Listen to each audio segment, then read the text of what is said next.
E aí, meus queridos, tudo bem? Como vocês têm passado? Espero que todos estejam bem. Para quem não me conhece, meu nome é Dilan Silva, sou professor de História, né? E a gente vai caminhar junto durante esse ano aí de 2021, beleza? Como a apostila de vocês, né, é uma apostila revisional, então a gente vai rever algumas coisas que nós estudamos no primeiro e no segundo ano, tá? Nessas primeiras apostilas. Então, relembrando que vocês já tiveram esse assunto em anos anteriores. Hoje a gente vai abordar a Mesopotâmia e o Egito, né? Mesopotâmia, né? O termo Mesopotâmia significa o quê? Terra entre rios. E quais são esses rios? São os rios Tigres e o rio Eufrates. Aqui, ó. Eufrates e Tigre. A Mesopotâmia é essa região que está entre os dois rios, né? Tanto que o nome Mesopotâmia significa o quê? Terra entre rios. Beleza? E essas terras estão entre quais rios? O Tigres e o Eufrates. Está bem escrito aqui. Beleza? As civilizações que ocupavam a região usufruíram da chamada crescente fértil. Vamos lá. A crescente fértil é essa crescente, esse mapa daqui de baixo, essa linha pontilhada em forma de lua. Vejam bem que a crescente fértil ela pega outras regiões além da Mesopotâmia. Olha a Mesopotâmia aqui no meio, né? Outros povos, outros territórios vão ali se beneficiar dessa chamada crescente fértil. Beleza? A Mesopotâmia ela está dentro do território que abrange a crescente fértil. Essas civilizações que nós vamos falar aqui na Mesopotâmia, né, e no Egito também, são chamadas de civilizações hidráulicas.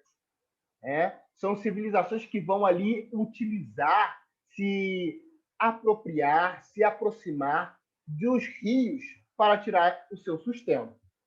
A gente vai fazer diversas vezes aqui uma comparação entre os rios Tigres, Eufrates e o rio Nilo do Egito, né? Porque tanto a galera da Mesopotâmia quanto os egípcios vão se beneficiar dos períodos de cheia. Só que rola. Na Mesopotâmia, as cheias elas são mais violentas, ou seja, mais difíceis de se controlar do que as cheias do Egito. Né? A parte do território ali da atual Mesopotâmia, onde hoje é basicamente a Síria e o Iraque, né? Essa região ela vai ter um relevo em que vai ter uma parte de grandes montanhas, enfim, e quando passa o inverno e essas montanhas começam o degelo, há um grande fluxo de água que torna ali as cheias mais violentas, né? Daí vão surgir obras de diques, diversas engenharias para tentar conter o perigo das cheias dos rios ali da Mesopotâmia. Beleza, gente? Vamos seguindo. Diversos povos se sucederam na região. Basicamente, os sumérios, assírios e os babilônios, né? Os sumérios estão aqui, ó, Sumer, né? Que estão ao sul da região da Mesopotâmia. Os assírios ocupavam essa parte norte aqui nessa região chamada de Assíria. E os babilônios ocupavam basicamente o meio entre os assírios e os sumérios. Essa região aqui está escrito aqui, ó, Babilônia. Beleza? Aos sumérios, né, esses povos da Mesopotâmia, eles são a galera que vai ser o divisor de águas na história. Lá, quando a gente estudou no primeiro ano, a gente falava da pré-história e da história. E a gente começou a questionar esse termo pré-história. Por quê? É considerado história a partir do momento que se estabelece um sistema de escrita. desconsiderando toda a população aí de tradição oral, dos ensinamentos que são passados de maneira verbal, né? Populações de tradição oral. E a partir do momento que se tem um estabelecimento de símbolos que transmitem uma mensagem, uma escrita, é que se começa a chamar de história.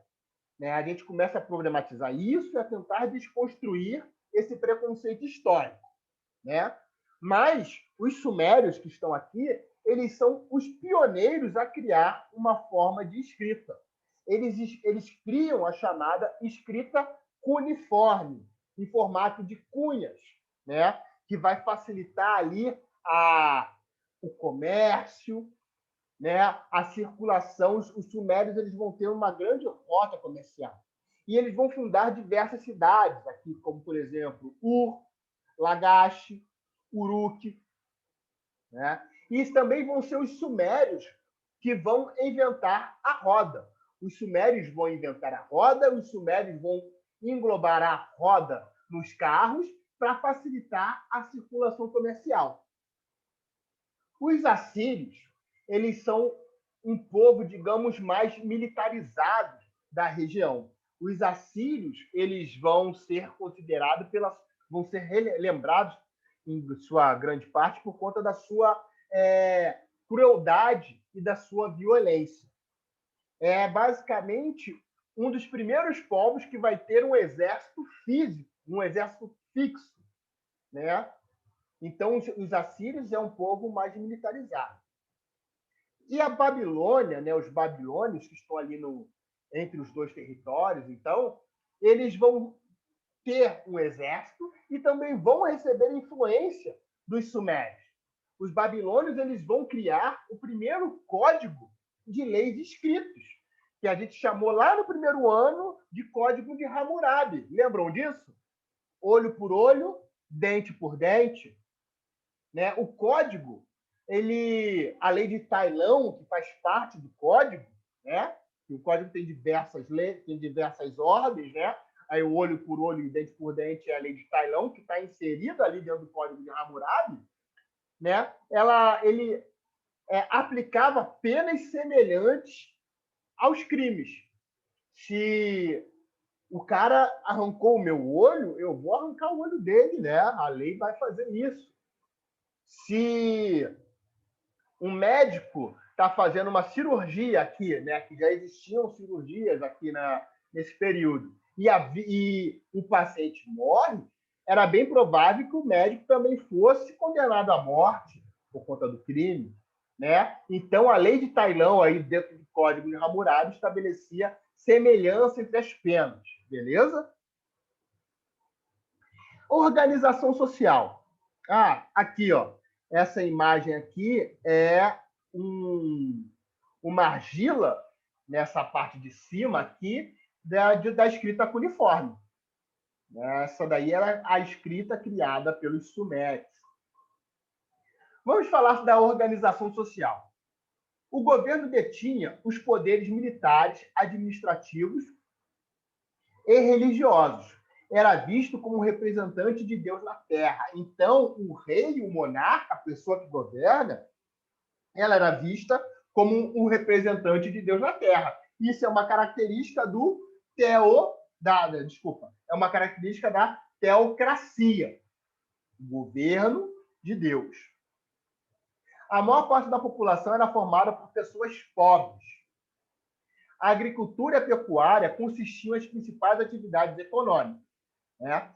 Obviamente que existia o comércio, como eu falei, de sumérios, né? Mas a sua principal atividade era a agricultura e a pecuária. Religião e conhecimento. Os povos da Mesopotâmia eram politeístas, ou seja, acreditavam em diversos deuses. Com a disseminação da escrita, surgem textos com temas religiosos ou mitológicos, como, por exemplo, a Epopeia de Gilgamesh.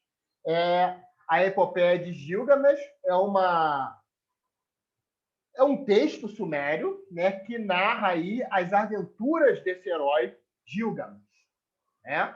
E com a disseminação da escrita, né, a gente tem aí o aparecimento de coisas que nos influenciam até hoje, né? Os sumérios falavam do dilúvio, que os hebreus, né, ou seja, os judeus, falam no Velho Testamento. A região da Mesopotâmia ela sofria inúmeros dilúvios, inúmeras enchentes, né, por conta aí da violência das cheias do Rio Tigres e Eufrates. Então, pode ser que, na verdade, os sumérios já falavam do dilúvio antes dos judeus, beleza? Os mesopotâmicos desenvolveram a astrologia, medicina e matemática. Aqui embaixo, a gente tem o Código de Hammurabi, as leis, né, do Código de Hammurabi. Vamos falar do Egito, né? Outra civilização hidráulica que vivia ali perto dos rios, né? Na verdade, perto do rio, e tirava o seu sustento dali.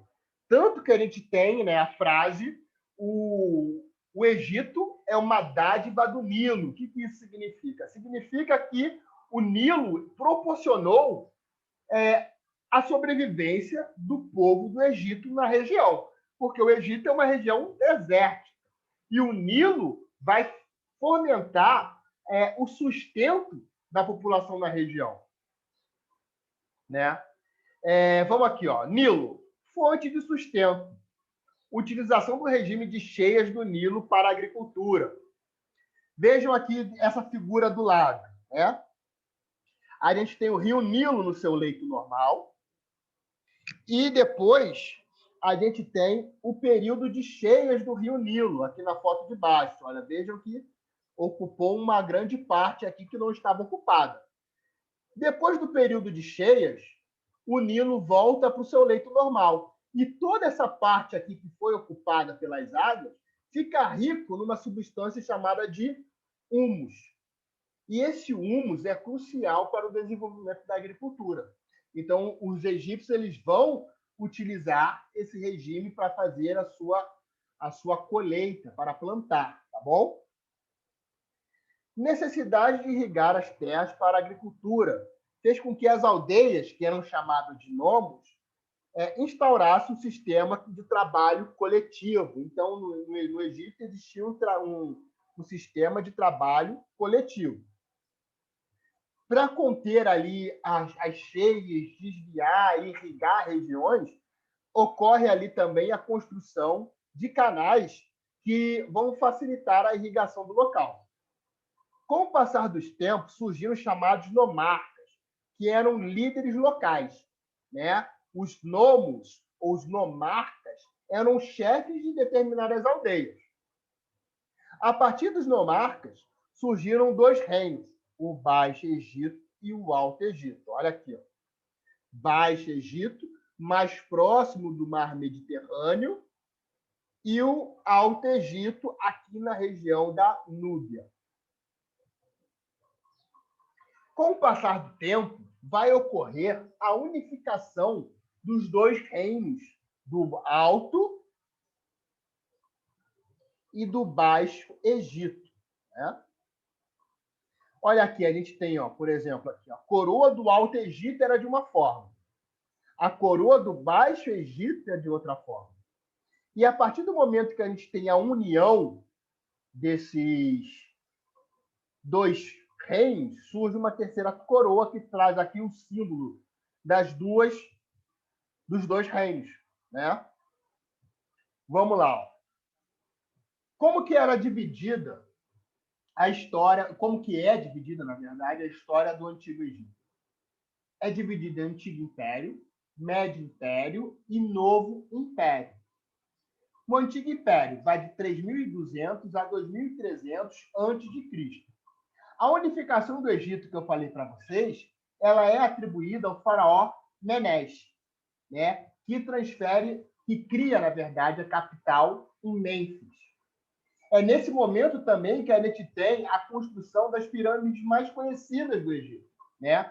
as pirâmides de Miquelinos, aqui, ó, de Quefrem e de Quepos. Com o passar do Antigo Império, a gente vai ter uma crise ocasionada pelos nomarcas, pelos líderes das aldeias que a gente falou agora há pouco, né? Então, por conta dessa crise ocorrida aí por conta dos nomarcas, o Antigo Império começa a declinar e a gente tem o chamado, a ascensão aí do outro período chamado de Médio Império, que vai de 2050 a 1580 a.C. A capital, ela não é mais Mênfis, a capital se torna Tebas. Há concentrações de poderes na figura do faraó e ocorre a invasão dos iscos, né? Um povo vai dominar aí o Egito, chamados iscos. O novo império, né? Novamente, depois com a perda, com a fragilidade ali do domínio dos iscos, né, com o fim ali do Médio Império, há novamente fortalecimento do faraó e a expulsão dos iscos. Nesse momento aí, de 1539 a 715 a.C., vai ocorrer um curto período de monoteísmo no Egito, né? A reforma religiosa de Abinópolis IV, né, que vai instaurar um monoteísmo. Esse monoteísmo ele só vai durar o período que Abinópolis IV ele governa o Egito. Depois que ele para de governar, se estabelece novamente o politeísmo. O novo império ele termina aí por conta de uma série de revoltas camponesas, perdas territoriais, né? O Egito passa a ser novamente invadido por outros povos e fome. Beleza? A sociedade egípcia ela é marcada por uma grande desigualdade, né, social e uma divisão em estamentos.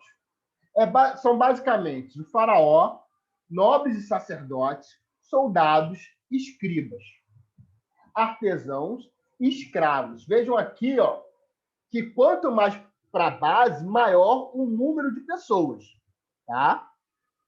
Tranquilo? Vamos aqui, ó. Era uma sociedade agrária, ou seja, sua principal fonte de renda era a agricultura. Era uma sociedade teocrática, o faraó era considerado o representante de Deus na terra, assim como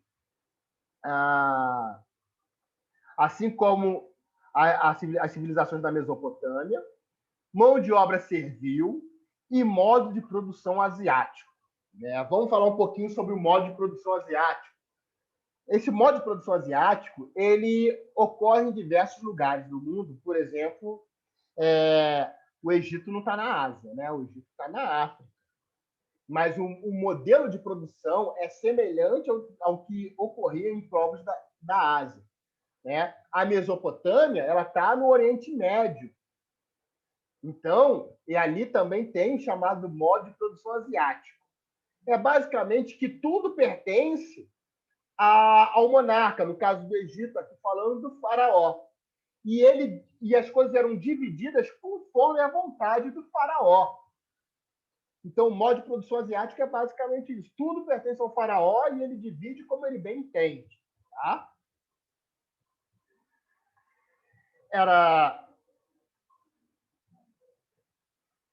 Eles eram politeístas, né? Falando da religião, adoravam deuses que simbolizavam fenômenos da natureza, então tinham os deuses da agricultura, das cheias, né? do inverno, o sol, enfim.